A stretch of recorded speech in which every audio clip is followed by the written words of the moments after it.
Halo teman-teman, apa kabar? Kami dari kelompok 7 yang beranggotakan Cisya, Dayang, Vina, dan Razita. Kali ini kami akan membahas tentang salah satu tema bahasan dalam sosiologi kesehatan, yaitu tentang layanan pengobatan alternatif. Sebelumnya, kita bahas dulu yuk, apa itu pengobatan alternatif?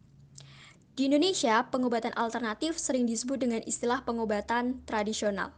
Menurut pendapat WHO, ada beraneka macam jenis pengobatan tradisional yang bisa dibedakan lewat hal cara-caranya. Pada penelitian Savitri tahun 2017 menjelaskan terdapat macam-macam pengobatan alternatif, antara lain akupuntur, bekam, pengobatan aura, obat-obatan herbal dan jamu, reiki, ceragem atau pijat batu giok, pijat refleksi, hipnosis, dan gurah. Lalu, apa aja sih macam-macam pengobatan alternatif itu?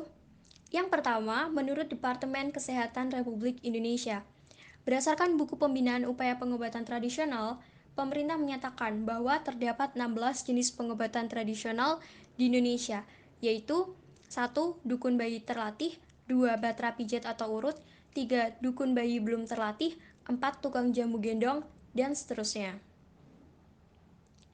Yang kedua, menurut agen pengobatan. Dalam ensiklopedi pengobatan alternatif, jenis pengobatan ini dibagi dalam 3 kelompok, yaitu 1. Terapi energi, 2. Terapi fisik, 3. Terapi pikiran dan spiritual. Yang ketiga, menurut the National Center for Complementary Alternative Medicine, pengobatan alternatif dibagi menjadi 5 kategori, yaitu 1. Alternative Medical System yang berkembang sebelum metode pengobatan konvensional ditemukan, 2. Intervensi pikiran tubuh, 3. Biological Based Treatment, 4. Manipulative and Body Based Method, dan yang kelima, terapi energi yang menggunakan tenaga dari dalam dan luar tubuh untuk mengobati penyakit.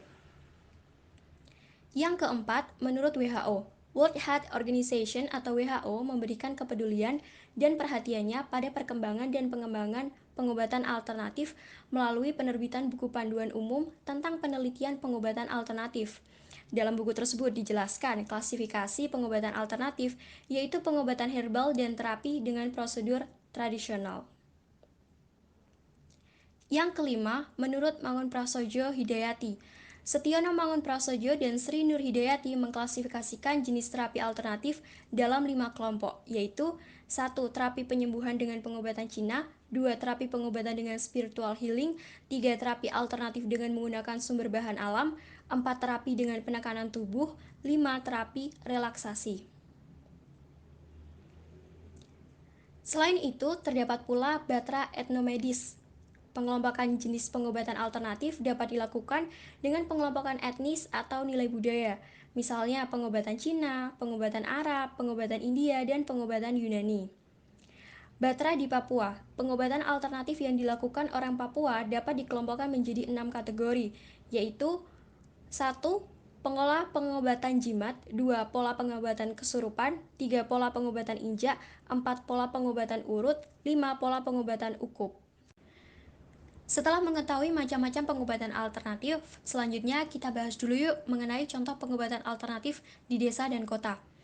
Pada saat ini telah banyak masyarakat yang menggunakan pengobatan alternatif sebagai upaya untuk menyembuhkan penyakit, mulai dari yang tergolong ringan sampai penyakit yang tergolong parah.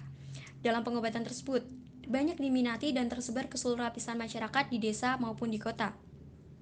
Sebagai contohnya seperti melakukan pijat refleksi dan pengobatan alternatif dengan mengonsumsi jamu. 1. Pijat refleksi.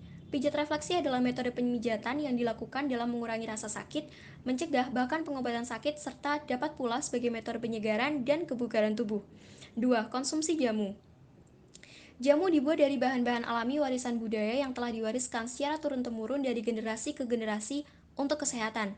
Jamu dalam Permenkes nomor 3-Menkes-per-I-2010 adalah bahan atau ramuan bahan yang berupa tumbuhan, bahan hewan, bahan mineral, sediaan sarian atau galenik, atau campuran dari bahan tersebut yang secara turun-temurun telah digunakan untuk pengobatan dan dapat diterapkan sesuai dengan norma yang berlaku di masyarakat.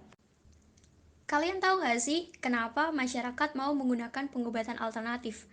Masyarakat mau menggunakan pengobatan alternatif karena beberapa faktor. Yang pertama, faktor sosial berupa sugesti. Yang kedua, faktor ekonomi. Yang ketiga, faktor budaya. Yang keempat, faktor psikologi. Yang kelima, faktor kejenuhan terhadap pelayanan medis. Yang keenam, faktor manfaat dan keberhasilan. Yang terakhir, faktor pendidikan.